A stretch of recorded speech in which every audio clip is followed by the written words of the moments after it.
And we're live. We are live again. So, hi and welcome everyone. Thanks for joining our Terramate Office Hour.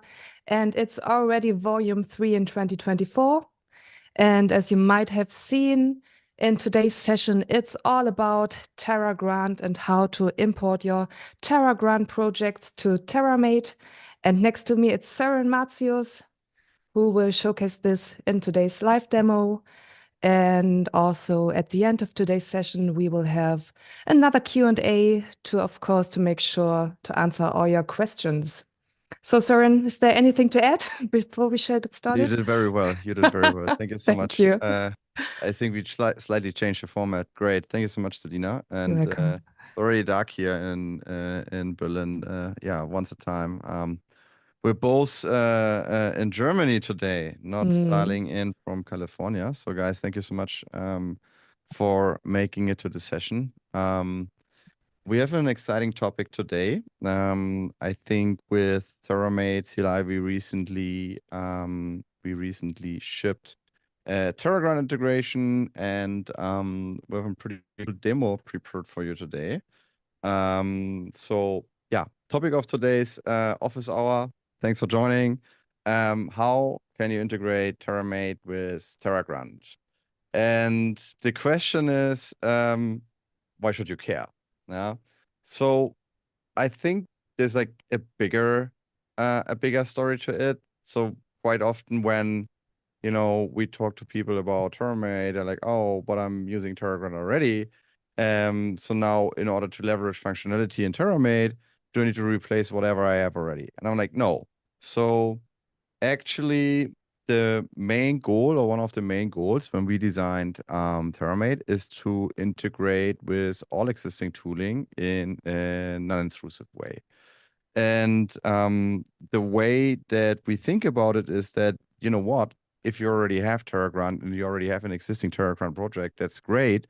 But Terragrunt comes with one major disadvantage. And the disadvantage is that typically in Terragrunt projects, you can either execute all modules with Terragrunt, apply all, I think it is, or run all apply, or Terragrunt apply to, or plan or destroy to execute in a single module. And there's like no easy way to figure out what modules actually contain changes, and there's no orchestration of commands. So the way that Terramate works here is that we thought, how can we help our users to overcome those issues and also open up a potentially broader audience for Terramate, right? So we do this by seamlessly integrating with Terragrunt. And the reasoning for that is, and what's for you on the table is, so basically we'll show you how to run change detection in Terragrunt projects, how to onboard them with a single command, really without adding or changing any existing configuration. And then also too, of course, that integrates very well with Terramate Cloud, which will probably not be the center of the conversation today, but it means that you could use Terragrunt projects to push stacks insights, observability data, collaboration, and whatnot to Terramate Cloud for better insights. Let's dive right in. And as always, I'd love you guys to to be a little bit patient with questions until the end. More than happy to take the last 50 minutes. So we've 1 hour scheduled, and to basically focus on questions during the last 50 minutes. And hopefully the Terraform applies won't take too long, so we can also get somewhere with this. So what we will be using today is this Terragrunt infrastructure live example. Luckily, Gruntwork has issued an excellent reference architecture here for Terragrunt. And I basically want to show you how, yeah, we can leverage this and basically try our Terramate in a more real-world example without starting from scratch. So let's do that. I'm gonna start by simply cloning the repository. So let me do this. I'm gonna run a clone command here, git clone, and then I will cd in this directory and open VS Code. so you guys can follow what I do too. So what you can see here is that I basically have this reference architecture cloned open in VS Code, and then it comes with two different environments, right? Prod as well as non-prod. We have some common files here in Terragrunt that are basically used to share inputs and whatnot throughout modules to keep them dry. So it's a Terragrunt specific context. So now I can run Terragrunt in here. Let me see if I have this installed. Terragrunt is installed, and let's see what Terramate version I have installed here. Terramate version 0.50. So let me do something. Terramate local.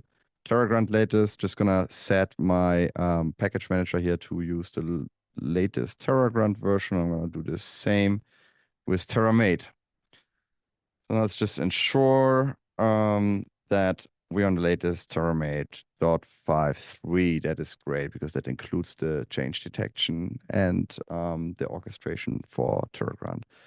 So now this is a native Terragrunt project, and we could basically start here by running commands such as Terragrunt apply and whatnot. But I really want to showcase how to do this with Terramate to get more performance out of our projects. So what I'm doing is to basically set this up as a Terramate compatible project. Is I'm gonna just create a slide configuration file in here, and then I'm gonna add some content here. So what you can see is that basically what happened is I created this terramate.tm.htcl, and I basically put a configuration here which declares this specific project as a Terramate project next to being a Terragrunt project too. So what I'm saying here is that the Terragrunt the Terramate extension and integration is still experimental, so I need to explicitly enable it in our project. And I also say, hey, the default remote of this repository is origin, which is also configured by default, but the default branch is master because Terramate always assumes that the default branch is main, which is sort of a newer standard if you work on GitHub. I also disable a bunch of safeguards here. So why are those safeguards essential if you work in a production environment? Because it basically prevents you to run Terraform commands and Terramate stacks without having all files checked in or without having all files committed or pushed to the remote branch. So by that, we make sure that if I was to run something locally, it basically directly reflects whatever we manage in our remote branch. And it's just an extra safeguard to prevent stupid mistakes to be executed locally. One could argue that quite often it should not be required to run Terraform locally anyways, because you usually go through a CI/CD. So what next? For me to onboard Terramate to this existing Terragrunt project, what I can do is I can say Terramate create all Terragrunt. Let's try this out. So what is happening here? Terramate basically scans for Terragrunt modules. And you can see here that it found this non-prod US East 1, QA, MySQL, and the web server cluster. The same for the staging environment, which is in the same account. And then in the production account, it also found the MySQL stack and the web server cluster. Great. Okay. If we look at our Git, what has happened is that basically Terramate looks into those modules and it looks for Terragrunt configuration, and then it just creates a stack for us. And a stack in Terramate is always identifiable by adding a stack.tm.htcl. So what does it mean is, what this means is that basically we don't touch any existing configuration here in order to onboard Terramate. In fact, we don't touch any part of your Terragrunt project. So if we think about this a little bit more, that also means for us to really offboard Terramate again here, let's say you decide to not use this for whatever reason, you can basically just create those stacks.dm.htcl files and you end up being in native Terragrunt environment again. And it's very important to understand because usually, if you decide on tooling, it's like, yeah, but then I need to migrate 6 months from Terragrunt to Terramate, and it costs so much money and pain, and our developers need to learn a tool. No, this is not the case. So we integrate in a non-intrusive manner. That is our goal for all other environments, all other tooling that we will integrate in the future with too. So let me do the following. Now that we have Terramate onboarded, we can basically show a list of all Terramate stacks. Let me do this. So Terramate list, executing Terramate list here, basically says, hey, this is the list of stacks that I have found. I can also say list stacks changed. We'll use this a little bit later to understand what stacks contain changes in the latest commit, branch, or pull request. And that's essential because by using the change detection, the change flag that is now integrated with Terragrunt, we can essentially filter Terragrunt modules to execute Terragrunt apply in Terragrunt modules that contain changes only. Let's do a little exercise here. So I know that in order for me to make this work, I need to actually touch a bunch of Terragrunt files. So I think for today, maybe we focus on this prod account here. And Terragrunt basically, so this reference architecture provided by Gruntworks requires me to reset these, this replace me placeholder here with an actual AWS account ID. So I'm just going to do that with one of my personal accounts. And I think now we should be relatively good to go. Also, too, I'm using a tool called AWS Vault connected to 1Password here in order to query my AWS credentials locally. So let me sign in to 1Password on the CLI. This worked. We clear the terminal. And now we say AWS exec. My profile here is Terramate Surin. And what we want to do is we want to say, hey, Terramate run to orchestrate a command in stacks and do this in prod.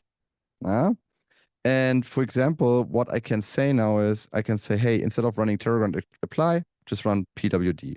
So this will ask me for another password to basically use AWS Vault. And what you can see here is that Terramate run basically detects those two stacks, right? And it basically changed space inside those stacks and runs the command pwd. So if we were to update this non-prod environment here to the same account ID 2, let's do this. And I just run Terramate run without this change of directory. Now what we can see is Terramate detects all stacks. It detects the stacks in the non-prod environment, which in theory should be a separate AWS account, I assume, and in production, which again, those accounts should be separated, but I only really have one account accessible now, so we focus on that. Right, so how about running a plan? Let's do this. Let's say, hey, you know what, Terramate run, and we want to run this in prod. And now, so we say, hey, Terramate run in all stacks that you find within this prod directory, run Terragrunt plan. Let's see what's gonna happen. Oh, I actually think it will fail because first we need to run an init. But let's see what happens here. State bucket is missing. Interesting. So let's not do this for now. What you can see here is Terragrunt basically requires us to set up the state bucket. And I can see that the state bucket configuration here is still set to the default name. So I want to go in the Terragrunt configuration and update this to something unique because bucket names in AWS are unique among the entire AWS namespace, so global namespace. So I'm pretty sure Office Hours, I'm pretty sure this bucket name is already taken. Let's do this once again, and then we run Terragrunt, I think, probably in it. So would you like Terragrunt to create the S3 bucket for you? Yeah, great. Let's do this. Okay. So now what I'm doing essentially is orchestrating Terragrunt with Terramate, and Terragrunt basically asked me up on creation here to create this missing state bucket for me because we persist our Terraform state in S3. So this has worked. Great. What next? So if we look here at this hierarchy in Terragrunt, we can basically see, okay, so we're on prod, then they use the region here, US East 1, and then they have 2 stacks here. Yeah. So the Terramate orchestration will detect and resolve dependencies among Terragrunt modules. So if we were to share outputs here, common pattern in Terragrunt, we run and we use the Terramate orchestration, it basically detects those. However, let's do the same in all stacks for now. Terragrunt init and see what's happening. So this will also actually, let's focus on this one environment. Otherwise, we need to create two state buckets. Prod. Let's run the plan. Now that we've run the init, let's run the plan and see what happens here. So in theory, this should detect those two Terragrunt stacks. Interestingly enough, it asked me for a password for the database on the CLI. So I'll just put something here. Normally, you would probably pass this either as an environment variable or with a secret manager, vault, or whatnot. And we can see, so what Terramate is doing here, basically Terramate orchestrates Terragrunt plan in its first module, right? Which results in a plan. And then it goes into the second module and it runs the plan in there. So let's do the following. Let's apply this and then we can talk a little bit because this will probably take a little bit of time. So the common pattern that you guys will be used to is, I think, Terragrunt run all apply or apply all. I'm not sure. Let me actually check this, look this up. Terragrunt apply all. Run all apply. Okay, you are probably used to running this command here. Terragrunt run all apply. The problem with this is that, as the name says, you will always run this on the entire Terragrunt project. So what we really want is we basically want to use Terramate to run either Terragrunt plan or apply in specific stacks, or by using the change detection, which we do with the change flag here, to only invoke this command in stacks that actually contain changes, right? So let's do this. Terramate run in the production environment, Terragrunt apply. This will perhaps ask me for the password again. Yeah.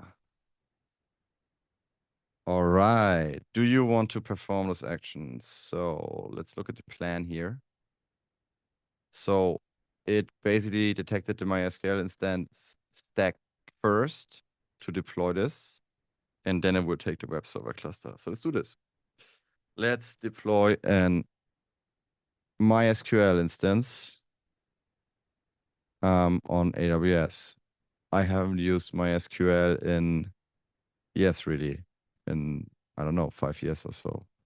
It's only ever Postgres, if it's a relational database, or mostly. Anyways, that's a different topic. So as we can see here, basically we use Terragrunt now to apply this module. And it's going to take a little minute. Probably more something like 5 minutes or not. Well, I can look at the configuration here. So what they do here in this specific module to keep it dry, they basically say, hey, do not do not configure all inputs here, just this specific inputs for this environment. So this is database of the T2 and then 100 gig of storage. But the basic input parameters, they basically pull from this shared mysql.htl, which is in this env common directory, and then they basically override on a per stack basis whatever they want to update here. Yeah. It's a little bit different in how we think about it in Terramate. I think um the way that configuration in Terramate works is there really are different patterns. But one pattern is specifically in code generation is global. So well, this is a good approach here. I actually used this for some time myself, long before we started Terramate. I think the one way that we want to do different, where we are pretty opinionated, is that we don't want to abstract away Terraform for you in a sense that you move from a native out of a native Terraform environment. Quite the opposite. So the strict motivation of Terramate was always to focus on allowing developers to stay in a native environment, hence the code generation. And code generation in Terramate comes with a bunch of features. The way the database is still deploying here, can pull this a little bit up and talk a little bit more about the code generation. The way the code generation works is that you basically generate native Terraform code at build time, not at runtime. So you would come up with a bunch of templates, for example, to deploy, to generate backend configuration, Terraform configuration inside your Terramate stacks. And then when you run Terramate generate, it basically creates native code for you. So why we think this is great, because it basically allows you to execute all third-party tooling inside your stacks. So for example, and we've written a blog post on this a couple of weeks ago, really. So Terramate stacks as their native Terraform or OpenTofu environments, really, you can run InfraCost in those, right? You can run Checkov in those, TFSec, TerraScan, and whatnot. And also too, we're not in CI/CD platform, right? So what you can use Terramate to run the orchestration in any CI/CD. So to reuse GitHub Actions, GitLab pipelines, Bitbucket, Azure DevOps, you name it.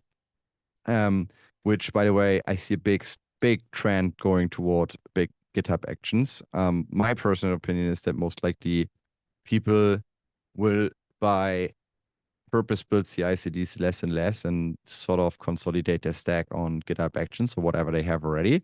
But it's a whole different question. So again, the Terramate, especially in the cloud, we don't really focus on CI/CD. Instead, we give you the tools to integrate with any CI/CD that you have already. Even if that's a purpose-built, you can perfectly use Terramate stacks in there to deploy a bunch of infrastructure with infrastructure code. It's unbelievable how long it takes to deploy a single and small MySQL instance on AWS. But it is what it is, and my previous test shown me that it will probably take somewhat around 5 to 6 minutes. So I'll just keep talking. That's what I enjoy. Kidding. So once we see the stack finishing here, right? What should happen is that the orchestration should jump from the MySQL Terragrunt module or stack to this web server cluster, right? Which basically is, I think, an auto-scaling group of EC2 instances, if I'm not mistaken, and deploy those. So now we can see MySQL ran through. So this worked, and this only took 5 minutes. It's actually not too bad, taking into consideration that we just deployed an end-to-end managed database. Pretty sure this can be faster on some platforms, but it's not too bad. And now what we can see is like, oh, you know what? Terramate entering stack in prod US East 1, prod web server cluster, and now it executes it executes a Terragrunt apply here. So this will a Terragrunt apply, yes.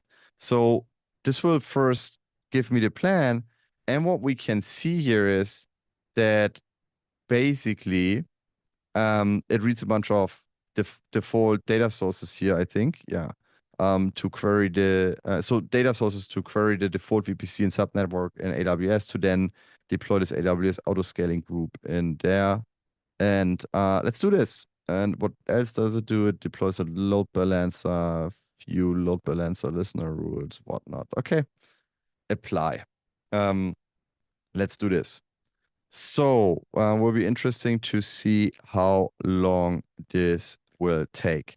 And after completion of this, we can look into, so this is this is initial rollout, day 0, and day 0, initial rollout of the infrastructure. And after this, we basically want to introduce a change. But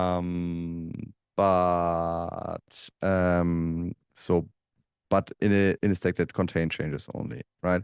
So day 1 is finished any minute here. Hopefully.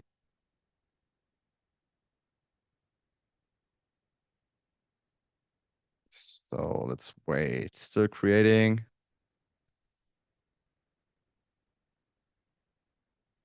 I remember the one time I deployed an complex EKS cluster with multiple node pools and stuff, and it like took an hour or so, and then it fades like 50 minutes in because of some misconfiguration.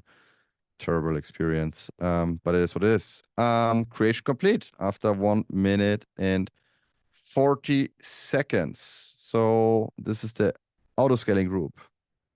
And now it's still creating the load balancer. So let's wait for this too. In the meantime, let's fold this back here a little bit. Focus on getting the essential rights. Hopefully load balancer will be done too as well. And yeah, so what's next? Now that we initially rolled out this infrastructure, what we want to learn is, so that's great, right? But that's not of too much benefit because honestly, you would just have run all apply anyways to roll it out. But how about I am to introduce a change to a stack, right? And only to one specific stack. So this is where the challenge occurs. And traditionally, people try to build around this by having menu workflow triggers and GitHub Actions pipeline to specify input parameters for whatever module they want to deploy and whatnot. But the way that the change detection works here, and we'll see this once this load balancer is deployed, it's just completed now. And the way that the change detection works is that it basically allows us to filter this for us. Great. So we're done. We successfully run Terragrunt apply on everything that is inside this prod folder here, prod directory here. Great. So surprisingly easy. So now what's next? I already mentioned Terramate list gives us a list of all stacks. Yeah. With Terramate list, we can also say, hey, you know what? Only show me stacks that are located within this prod directory here. So then it would of course only detect those 2 stacks. Let's look at our Git status here. It's a bunch of files. So what has happened? We, first of all, modified a bunch of files. We set the account ID here in basically both environments. Then we edited the Terragrunt configuration to use a Unix state bucket, which was also created for us. And we added a bunch of Terramate specific configuration here, basically just stacks. So let me do the following. Git add all commit feed awesome Terramate Office Hour demo. So I'm just committing this to my local environment. I haven't forked the branch. I just committed it. So if I now say Terramate list, it will show me all the stacks. If I say changed, then it will basically show me what are the stacks that are changed in the recent commit from this commit. Yeah. So now what I can do here is I basically want to create a new office hours, create a new branch. So typically if you were to introduce a bunch of changes following a GitHub flow, you'd always create a new branch, right? Let's do this. So we create a new branch, office hours. Let's also to touch one of those stacks here. For example, let's take this MySQL stack and allocate a little bit more storage, 120 gig, and hopefully this will work. And now what we can see is, so basically git status, there's a changed file, git add prod, git commit. Now we say, hey, scale up the awesome database to 120 gig. So we do that. Now we introduce the change. Now what? So if we were to work in a collaborative manner, probably would open a PA and some sort of automation would run, but I'm just gonna do this locally now. Basically, what I can say is I can say, hey, Terramate list changed. Yeah. So give me a list of all stacks that contain changes. And as the change base, use the most recent commit. So now what Terramate will do is it will look at this commit that I just introduced here, and it will detect what stacks contain changes inside this commit. And as you can see, if I go back to git checkout master, and I run this command, it will basically show me, hey, you know what? On the master branch in the recent commit, you changed all stacks, which is what I did because I onboarded Terramate to those stacks, right? So they are targeted as changed. But if I go back to the office hours branch and I run this command in here, it will basically only show me this stack. So now, how can I use the change detection to basically invoke Terraform, Terragrunt commands, infracross, like really any command? I can say, okay, you know what? I need AWS Vault here to use my AWS credentials, Terramate Soren, create profile name. So Terramate run Terramate orchestration on the prod directory only on change stacks that have changed within the last commit, and run pwd inside those stacks. AWS Vault asked me for my password. I always forget about it. Git, there's a typo here. Git change base. This will work. So now what Terramate does is, oh, you know what, right? I have this list of, I don't know, 1, 2, 3, 4, 5, 6 stacks here, right? But by basically saying, hey, only change stacks and only within the last commit, so we can also provide a range of commits here or a different branch to compare changes between one branch and another. That's really up to you. So by default, it's always the latest commit, by the way, to the main branch. I can say invoke Terragrunt plan only on this specific module. And that's what I'm doing now.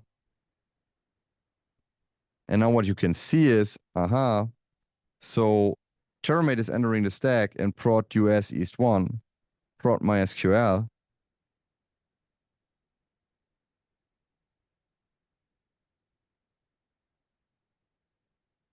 And it basically provides me with this plan of the change storage. Great. So now, how about I introduce a change not only to the MySQL, but also to the web server? I can, of course, do that and say, okay, let's scale this down to minimum. Scale this down to 2 instances. So min instance size 2, max instance size 2 should effectively scale it down. And now I can either add a new commit and then compare on a range of commit, or I'm just saying, you know what? I'm just gonna amend this to my previous commit. So now if I run Terramate list changed get change base head, you can see that both of those stacks are targeted as changed. And that's because the change detection in Terramate basically heavily leverages Git, right? And it uses Git to understand, hey, do those stacks contain any changes? Not only that though, the change detection also too has different integrations. I think in a previous session we discussed that Terraform is one of the integrations. So effectively, Terramate will detect stacks if changed if any of the reference modules contain changes without you ever touching the stack, right? So it has deep a deep change detection in the sense of that it also looks at the underlying modules, and the same for Terragrunt, right? And it also respects dependencies in Terragrunt. So that's really great. So let's now do the following. We roll this out. So we say, instead of running the plan, we run apply here. So we run, hey, you know what, Terramate run in the production environment. Again, in theory, I could run this on the entire project, but I didn't think rolling out 3 different databases would eat up the whole office hour. So we keep it to one environment for now. And basically do this on only stacks that contain changes. And now run Terragrunt apply. So the password for the database is this. And now you can see, it allocates a little more storage. That's a configuration that I just adjusted.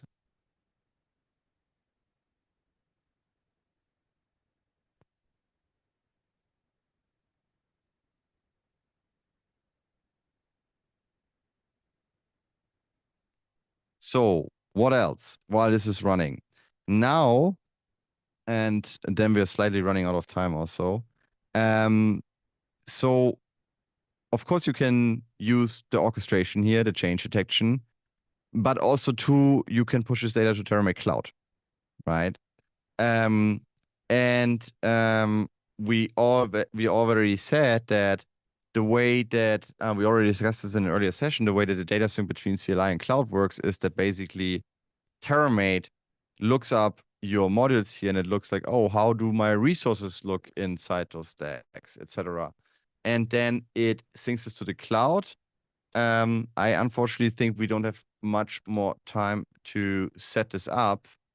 But for you to understand how this would look like, I'll see if I can get this over here.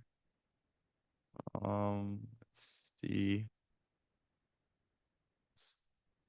So cloud.terramate.io. Let's use this Terramate demo organization here. It's actually already opened here. So the way that this works is that basically Terramate Cloud, it shows you deployments and stacks and whatnot, right?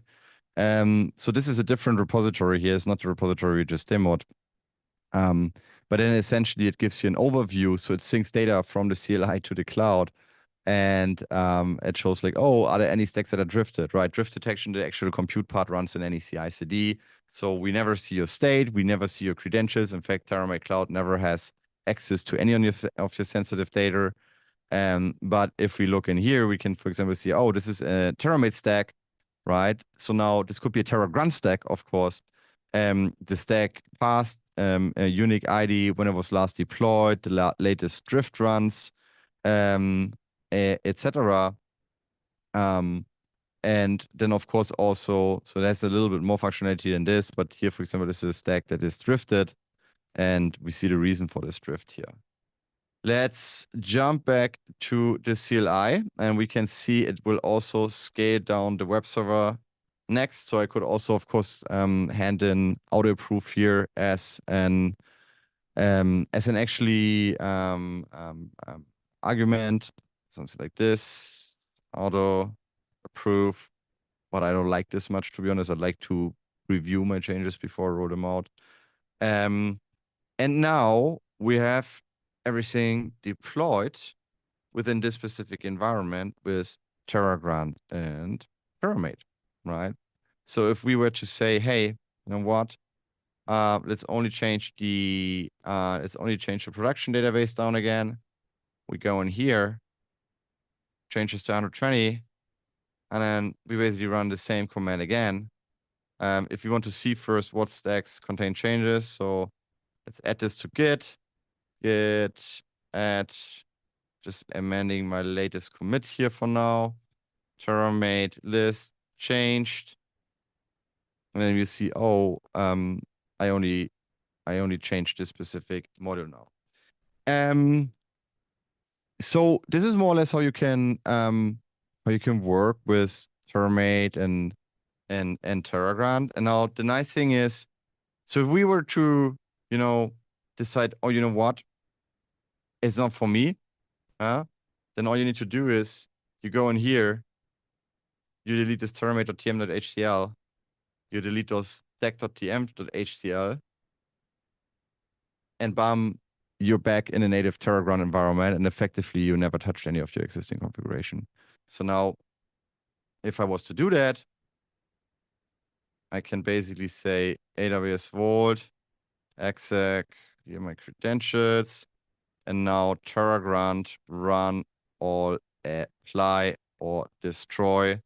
But of course, the downside here is that it would always run on my entire project. That's it for today. I think we're at the 45-minute threshold. So to recap, what have we learned today?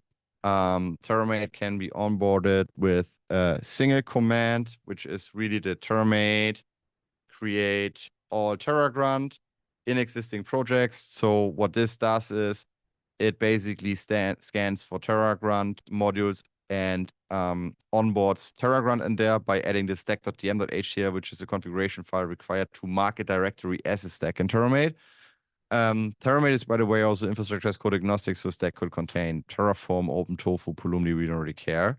And it has a bunch of configuration options like name, description, ID, but also orchestration behavior can be configured here, which is a little bit more of an advanced pattern.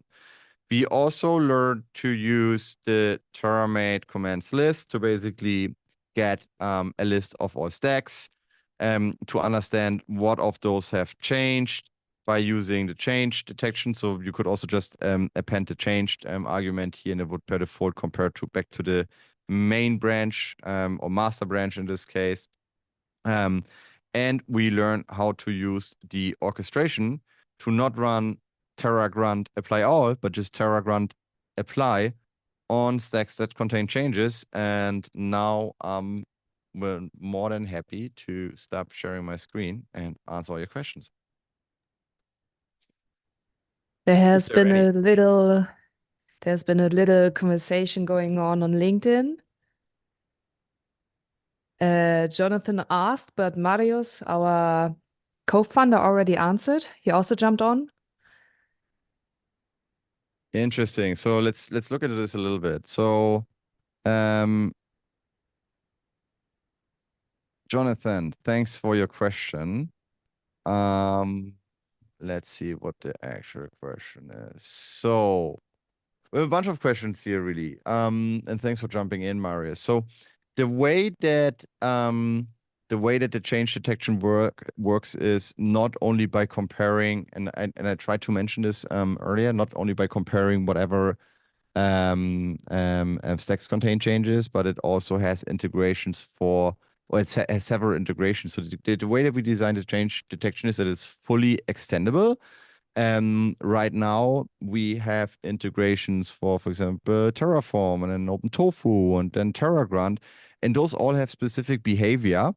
And it basically allows you to solve specific use cases. So I mentioned already that in Terraform, typically if you change a local reference to a module without using versioning or whatnot, you probably want to mark a stack as changed, even though a stack does not contain any changes in the actual directory. So that is what those kind of like special behaviors is what the change detection does. And it's something that does not exist natively in Terragrunt. Like even though Terragrunt is a really decent tool, um, I think adding orchestration and change detection here can like specifically speed it up a lot. Yeah.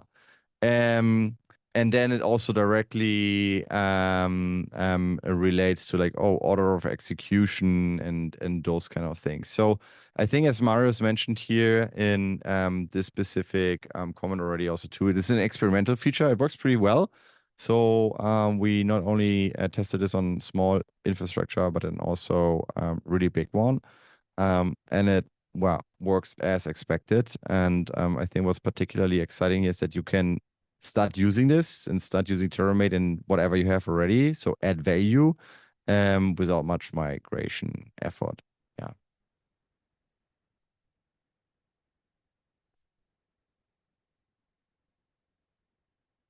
So many. Let's see. Um, Interesting. Okay, let's look at the other channels. Um, So does that respect dependencies too? Yes, it does. So I just saw this now.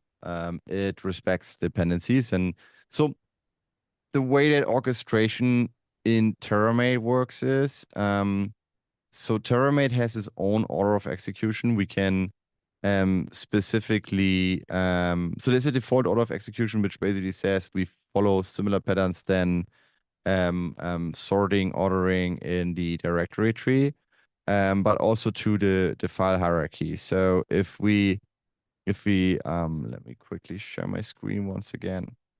So basically, if we look here, um, if we look here at the directory tree, so those kind of modules here, if they were independent, they would just execute sequentially